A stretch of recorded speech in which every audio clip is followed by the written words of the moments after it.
오늘은 5월 3일 토요일입니다. 하나님과 같은 종류의 동역자, 하나님과 같은 종류의 동역자라는 제목입니다. 말씀은 시편 82편 6절입니다. 내가 말하기를 너희는 신들이며 다 지존자의 아들들이라 하였으나. 아멘. 내가 말하기를 너희는 신들이며 다 지존자의 아들들이라 하였으나. 시편 82편 6절에서 우리가 다 신들이고 지존자의 아들들이라고 이렇게 말씀한 것은 정말 너무나 놀라운 그런 말씀이죠. 이 진리는 주 예수님께서 요한복음 10장 34절에서 친히 말씀하셨습니다. 너희 율법에 기록된 바 내가 너희를 신이라 하였노라 하지 아니하였느냐. 이렇게 이 말씀을 인용해서 말씀하셨습니다. 이 구절이 말하는 바가 무엇입니까? 요한복음 1장 12절은 이렇게 말씀합니다. 영접하는 자, 곧 그 이름을 믿는 자들에게는 하나님의 자녀가 되는 권세를 주셨으니. 아멘.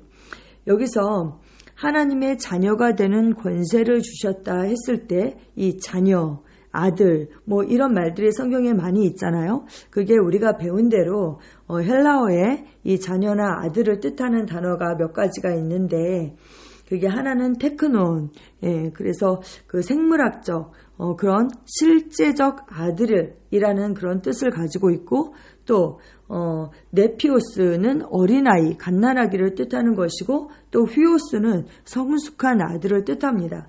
근데 여기에서 하나님의 자녀가 되는 권세를 주셨으니 했을 때는 테크논, 그래서 하나님의 그 실제적, 생물학적 아들이 된 것에 대해서 말씀하고 있는 것입니다. 이와 같이 요한일서 3장 1절에서도 사도 요한은 이렇게 외쳤습니다. 보라, 아버지께서 어떠한 사랑을 우리에게 베푸사 하나님의 자녀라 일컬음을 받게 하셨는가.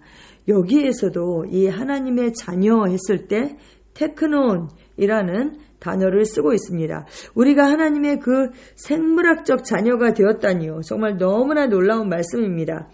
여기뿐만 아니라 그 요한일서 4장 4절에 보면 자녀들아 너희는 하나님께 속하였고 또 그들을 이겼나니 이는 너희 안에 계신 이가 세상에 있는 자보다 크심이라. 그래서 여기에도 테크니온 해서 그 생물학적 그 어린아이에 대해서 이렇게 말씀하고 있습니다.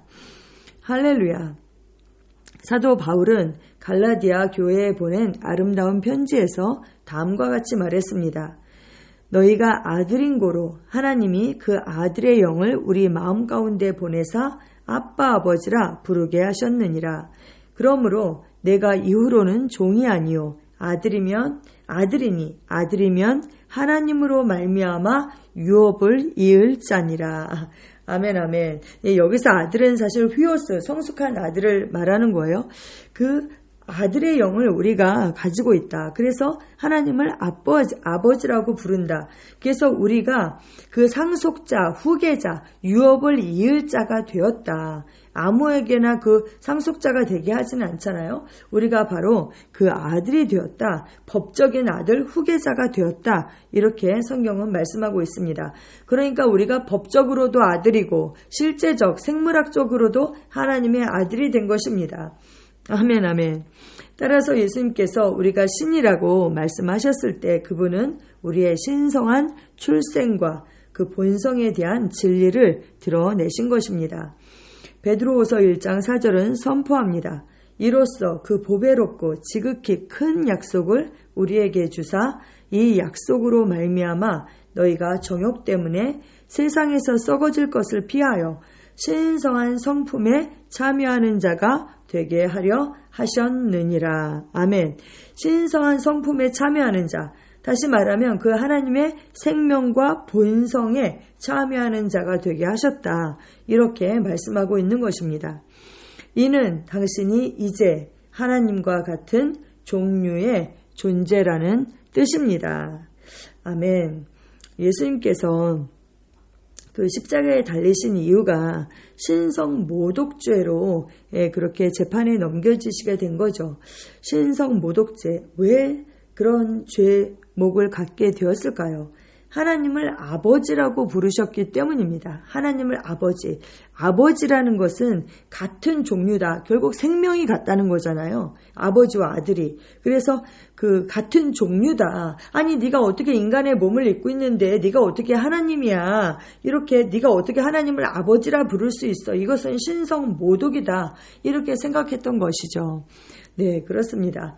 예수님께서 하나님이시지만 육체를 입고 이 땅에 오신 것처럼 그리고 그분이 하나님의 아들로서 아버지의 생명을 이 땅에 가져오셨고 그 생명으로 사는 삶을 우리에게 보여주신 것처럼 하나님께서 영으로 하나님의 그 진리의 말씀으로 우리를 낳으셨고 이제 우리의 육체를 입으시고 우리를 통하여서 그 하나님의 생명을 아버지의 어떠하심을 그분의 본성을 나타내십니다. 아멘 아멘. 그러므로 이제 우리는 하나님과 같은 종류의 존재이고 그 하나님의 생명을 운반하고 전달하는 자입니다. 아멘.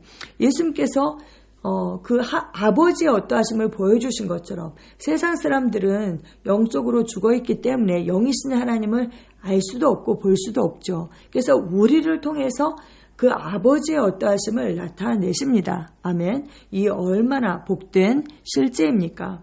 그러나 이것이 우리가 하나님과 동등하다는 그런 의미는 아닙니다. 우리가 하나님의 생명을 가지고 있다라고 해서 내가 하나님이다, 내가 예수다 그런 뜻은 아니죠. 하나님께서 우리를 그분의 신성한 수준으로 데려가셨다는 뜻입니다. 주 예수님은 여전히 우리의 삶의 주님이시고 구원자이시고 우리의 왕이시며 우리는 그분을 섬깁니다. 아멘, 아멘, 아멘. 요한 로마서 8장 15절에 16절이 참고성경으로 나와 있는데요. 15절을 읽어드리면 너희는 다시 무서워하는 종의 영을 받지 아니하고 양자의 영을 받았으므로 우리가 아빠 아버지라고 부르짖느니라 이렇게 말씀하고 있어요. 여기서 보면 양자의 영을 받았다 이러잖아요. 양자의 영 하면은 원래 친아들이 아닌데 입양한 사람 그걸 양자라고 하잖아요. 여기서 양자는 그런 뜻이 아닙니다. 네, 법적으로 그 갈라디아에서의 그 4장 그 7절에서 유업을 이을 자라고 해서 그 상속자 후계자라고 했잖아요.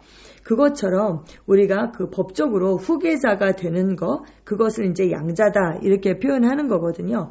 예, 그 성인 그 나이가 되어서 그래서 우리가 그 하나님의 그 유업을 이을 자다. 그래서 우리가 하나님을 아빠 아버지라고 부르짖는다 이렇게 말씀하고 있어요. 그런데 우리만 그렇게 생각하는 것이 아니라 16절에 보면 성령이 친히 우리의 영과 더불어 우리가 하나님의 자녀인 것을 증언하신다 이렇게 말씀하고 있습니다. 아멘 아멘. 성령님이 너는 하나님께 속한 자야, 너는 하나님의 자녀야, 그것을 증언하시고 인치셨습니다. 할렐루야. 네, 기도 함께 하시겠습니다. 사랑하는 아버지, 그리스도 안에 있는 나의 정체성에 대한 계시에 감사드립니다. 나는 하나님과 같은 종류의 존재입니다. 나는 유익, 승리, 통치권, 능력의 관점에서 기능합니다. 내가 하나님으로부터 태어났고 내 안에 있는 그분의 생명을 인식하기 때문입니다. 나는 이 이해의 충만함 가운데 행하며 주님의 뜻을 따라 살고 항상 주님을 나의 주님, 주인, 왕으로 섬깁니다. 예수 이름으로 기도합니다. 아멘.